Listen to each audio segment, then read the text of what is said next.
Fala galera, tudo bem com vocês? Na aula de hoje nós vamos falar sobre como surgiu a República no Brasil. Mas antes disso, eu quero pedir para você se inscrever no canal, dar like no vídeo e ativar o sininho. E agora, bora para a aula. Bom gente, vocês já se perguntaram ou já pararam para imaginar como surgiu o modelo político que a gente tem hoje? Por que a gente vota nas pessoas?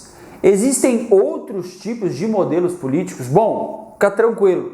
Na aula de hoje nós vamos conversar sobre como a República chegou no Brasil e como isso influenciou diretamente nas nossas vidas. Vem comigo! Você já deve ter ouvido falar que a República, era uma forma de governo e ela nasce lá na Roma Antiga. A palavra República, gente, é a junção de duas palavras, coisa e pública, coisa pública. E essa coisa pública deveria servir aos interesses dos cidadãos, ou seja, a gente. Muito tempo depois, com a Revolução Francesa, que aconteceu ali no final do século XVIII, o conceito de república, gente, se uniu ao de liberdade e ao de democracia. E é nesse período que vai ser muito importante, pois foi nele também que surgiram os direitos civis e políticos conquistados pelos revolucionários franceses, galera. Então lembra lá da Revolução Francesa,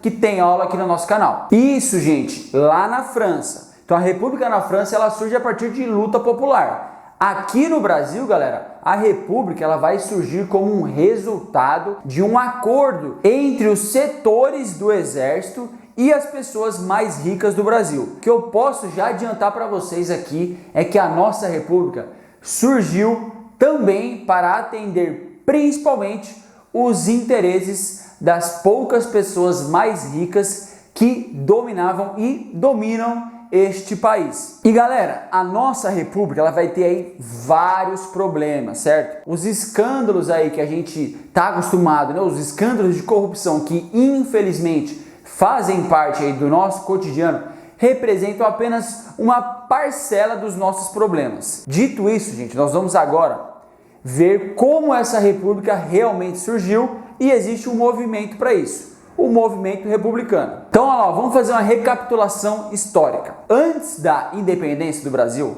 vários grupos dentro da sociedade brasileira já defendiam a implantação de uma república. Então, das maneiras aí mais diversas, a proposta de implantar uma república apareceu, por exemplo, em rebeliões coloniais que aconteceram no século XVIII. Um exemplo delas é a Conjuração Baiana e a Revolução Pernambucana em 1817. Essa parte foi quando a camada mais pobre da sociedade queria uma república, porém, evidentemente, não tiveram êxito. Então, quando que veio a República? Apenas no século XIX.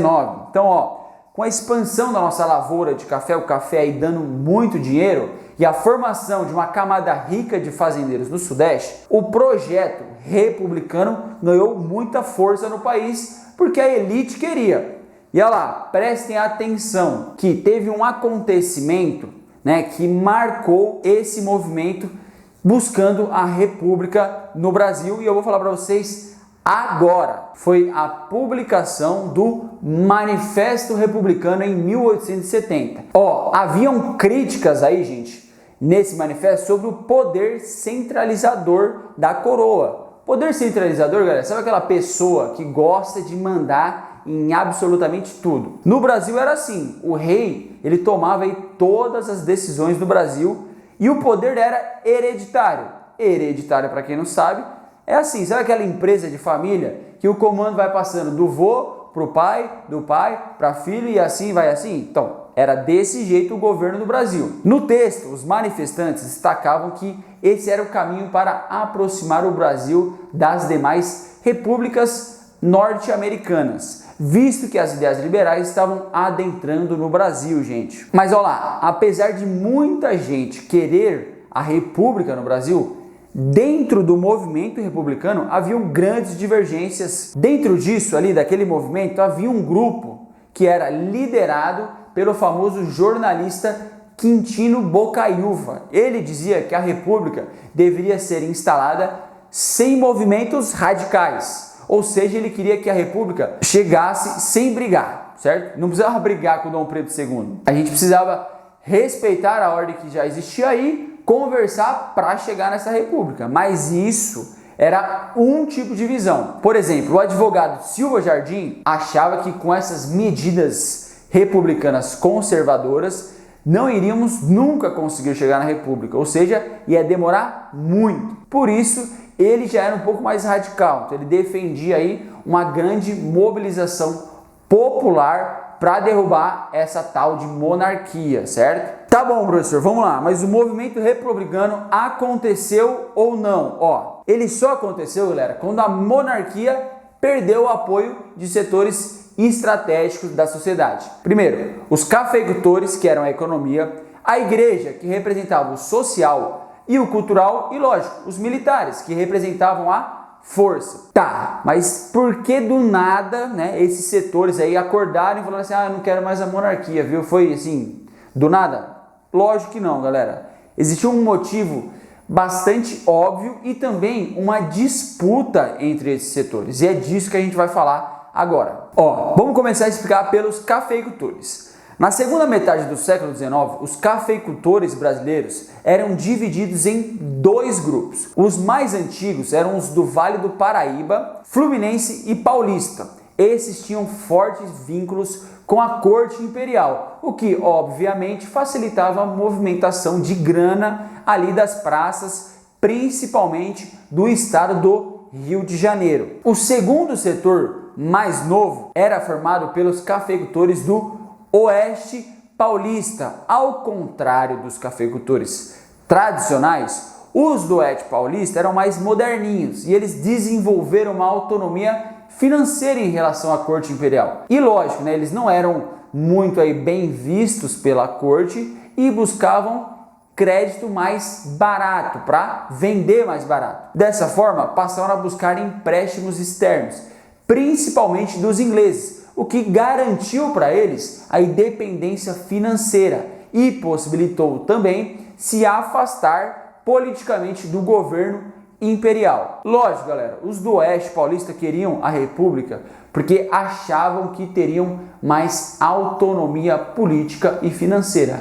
Basicamente, queriam ganhar mais dinheiro. Falamos do setor econômico, que era marcado pelo café. Agora vamos falar do setor social e cultural, que é marcado pela igreja. Por que a igreja não queria também mais a monarquia? Desde o período colonial, o poder civil e religioso estiveram sempre muito unidos por meio do padroado. Essa era uma instituição que submetia a igreja à coroa portuguesa e, após a independência, a coroa brasileira. Então, meus queridos, ao longo do século XIX, a igreja ela vai buscando aí recuperar o seu poder. De qual forma? Proibindo a entrada de religiosos maçons, e isso principalmente gerou um desconforto, pois a maior parte da elite brasileira era maçônica, certo? Por último, mas não menos importante, veio a questão militar, certo? E pra gente já encaminhar para o final. Durante o governo aí de Dom Pedro II, o exército ocupou ali uma posição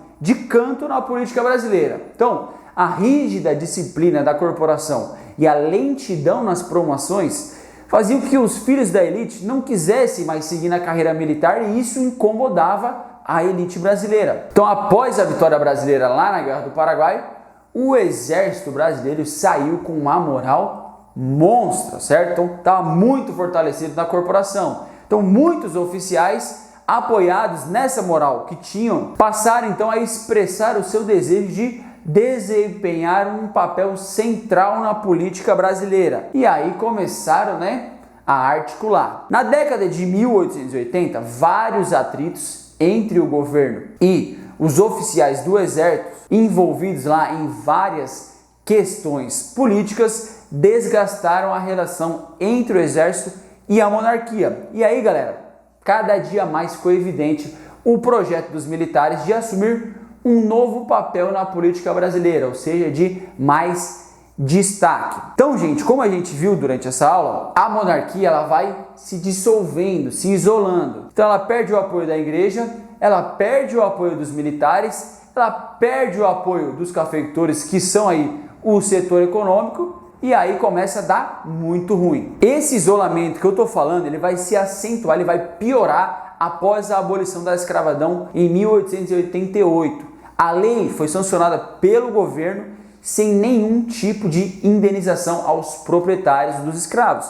Decisão que, lógico, desagradou profundamente a elite escravista do Brasil. Então, gente, na manhã do dia 15 de novembro de 1889, o Marechal Deodoro da Fonseca marchou com as tropas para o Ministério da Guerra. E bom, nessa questão aí, há diferentes versões sobre os planos de Deodoro. É possível que ele não quisesse realmente ir lá e derrubar a monarquia, mas é apenas o chefe do gabinete ministerial, o Visconde de Ouro Preto, certo? Então só derrubar o Visconde de Ouro Preto. Porém, uma vez, gente, que a república já foi proclamada e o nosso Dom Pedro II percebeu os fatos e ele falou assim, ó, eu não vou resistir. Então, galera, esse dia 15 de novembro que a gente comemora até os dias de hoje, resultou de uma ação quase isolada do exército, mas que foi apoiada por um pequeno grupo de republicanos civis. Lógico, a elite brasileira, principalmente os cafeicultores do Oeste Paulista e a parte da igreja que estava de saco cheio de Dom Pedro II. Beleza, galera? Bom, essa foi a nossa aula de República de hoje. Eu espero que vocês tenham gostado e até a próxima.